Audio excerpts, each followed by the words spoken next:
My name is Professor Arif Herekar, and I'm basically a professor of neurology. Today's video will be all about Beirut, the capital of Lebanon. We will take you to the coastline, and we'll also see if we can put in a little bit of history. Beirut has a very strong history, and the coastline is absolutely amazing. Hope you enjoy this video, and if you do press the like icon and leave a comment. For those who haven't subscribed to our channel as yet, do subscribe to our channel. Thank you very much. So my name is Professor Arif Herekar, and I'm basically a professor of neurology.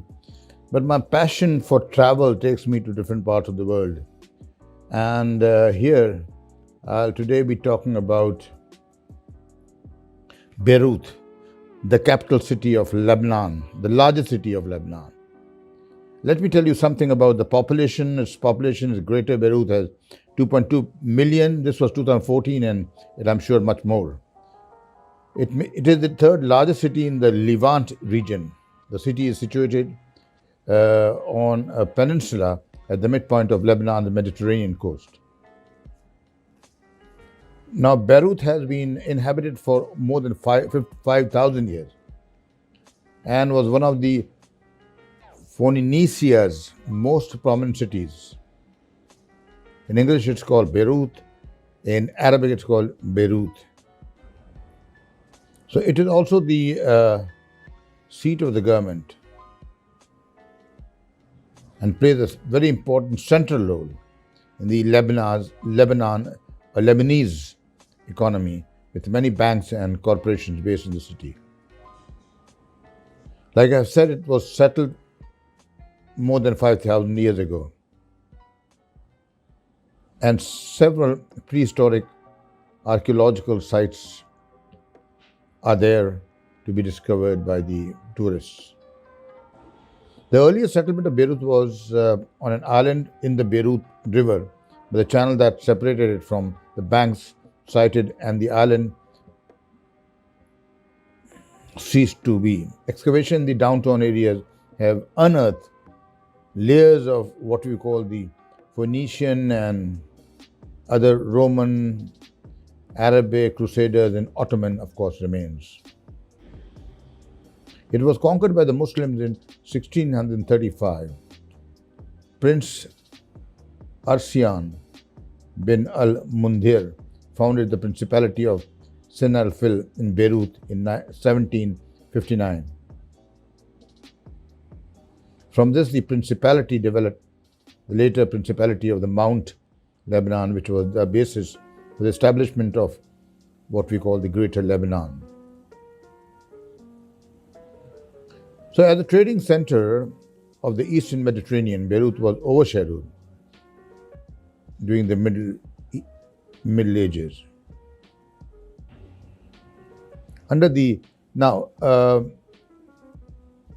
There are several dynasties and several types of several countries that took over the reigns of Lebanon.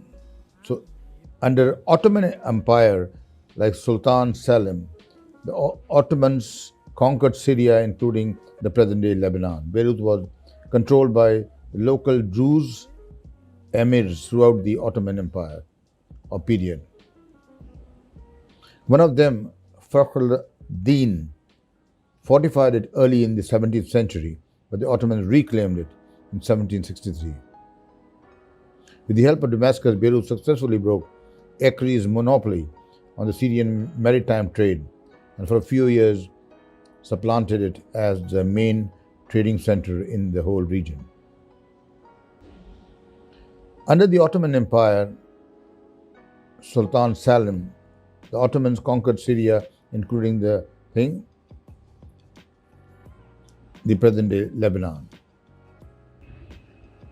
So by the second half of the 19th century, Beirut was developing close commercial and political ties with European imperial powers, particularly France. European interests in Lebanese silk and other export products transformed the city into a major port and commercial center.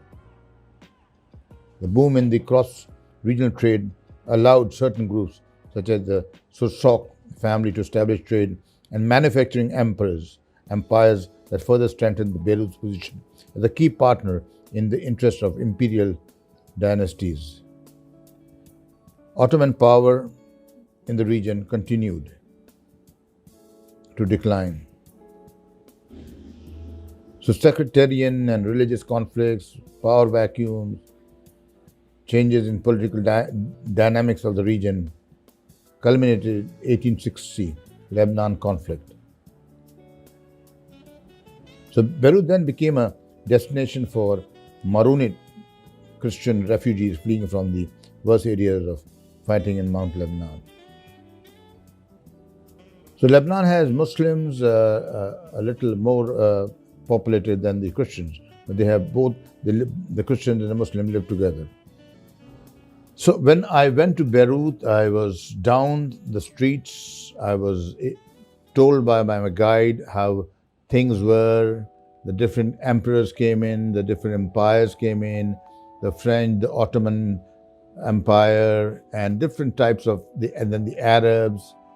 So while I was going around, I looked around the city. I was taken in a bus which took us around, and a lot of information flowed down. Then we finally went to a place called Harissa, an enjoyable ride with a beautiful view from the top until you arrive to what they call the Lady of Harissa. So it's called the Lady of Harissa, a must-see. You must, when you go to Lebanon, you must see this. It's a small cost and it's worth it. And you get the best views of Beirut on the way up. And once you are up in Harissa you can get a higher view by climbing up the Lady of Lebanon statue. Of course, the fastest way to get to Harissa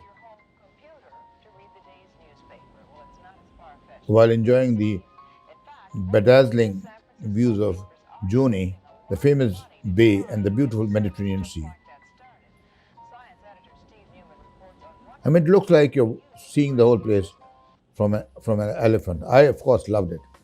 It was a wonderful place to visit. Whenever you come to Lebanon, you must go there. It's affordable.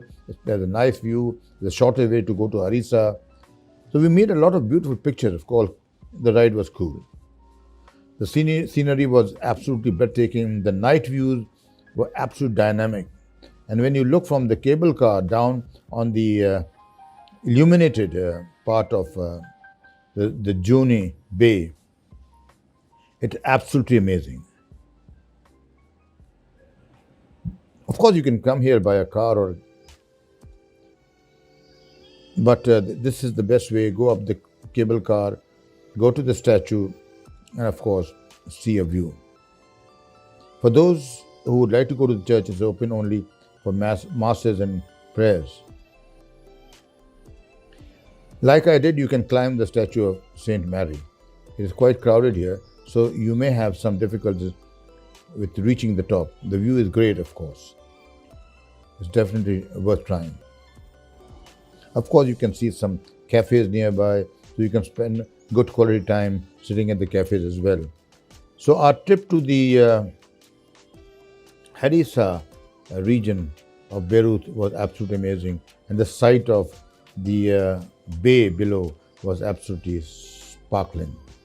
Hope you've enjoyed this video, and if you have, do subscribe to our channel if you haven't done so, and remember to write a little comment or a note under the video on the YouTube. If you think it's worth it, press the like icon. Thank you.